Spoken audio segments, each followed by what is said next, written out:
Anime, manga, video games. Anime has had a massive influence on many people over the past few decades. What exactly correlates these various forms of media and the lives of the people that enjoy them? The answer can be found in the otaku subculture.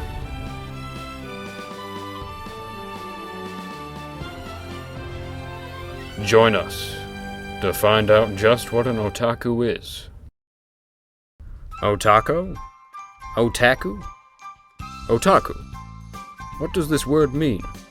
The Japanese word for otaku literally means your house, which may allude to the nature of many otaku who rarely leave home. The word otaku is often associated with the word hikikomori, which refers to people who withdraw from society completely. But this is not representative of the otaku community. The English dictionary definition of otaku means an avid collector or enthusiast, especially one who is obsessed with anime, manga, or video games, and rarely leaves home. Well, I mean, the only stereotype I would know is what I kind of imagine what it is just people kind of just being kind of shut-ins, I guess, and that's just watching anime all day. This definition implies that most, if not all otaku, have no social life and live at home. So how does being otaku affect your life? It improves my life. I still go out and I have other friends and we do things together. So So you're not a complete shut-in? I'm not a complete shut-in. Yeah.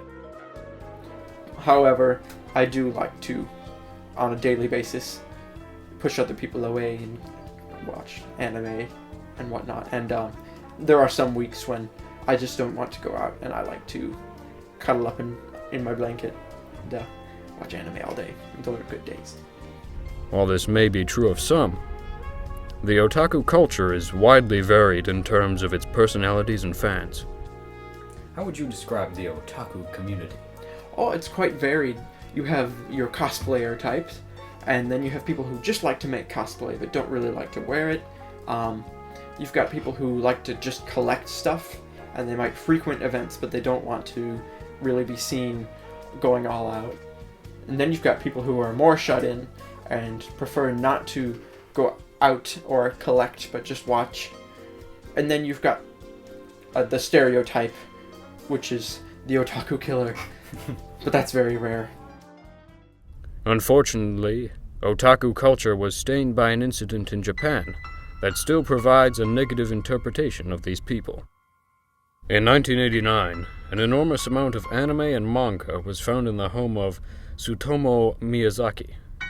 Miyazaki had kidnapped and murdered 4 young girls, and since he had a massive collection of anime, of course he was labeled as the otaku murderer. The law enforcement was looking for any means to justify the heinous acts, and settled on a harmless passion. It has since been discovered that anime had absolutely no influence in the murders. The press linked Miyazaki's crazed behavior and otaku culture together, and thus otaku were then labeled as sociopaths. People still get the wrong idea about otaku. Most otaku merely have a great amount of enthusiasm for what they're interested in. Unfortunately, the few bad ones create a bad image for the rest. The idea that otaku are antisocial geeks who stay in their room all day is simply not representative of the majority. Otaku across the world connect with others through various means. One of the most well-known gathering locations for otaku is Akihabara. Located in Tokyo, Japan, it became a major shopping center for electronics after World War II, but is now considered a widely popular location to find anything and everything anime. This holy land for otaku is designed specifically for them. Everywhere you look, you can find some sort of anime character drawing hundreds of people. Akihabara contains an enormous amount of anime and manga shops, as well as places with anime-themed restaurants. Welcome home, Meowster! We've been waiting. The most common of these restaurants are maid cafes. Maid cafes most often contain female employees, dressed as French maids, and usually greet the customers as masters or mistresses, commonly found in various anime and manga. Otaku in Japan can gather in Akihabara. The United States otaku don't quite have a center for their culture.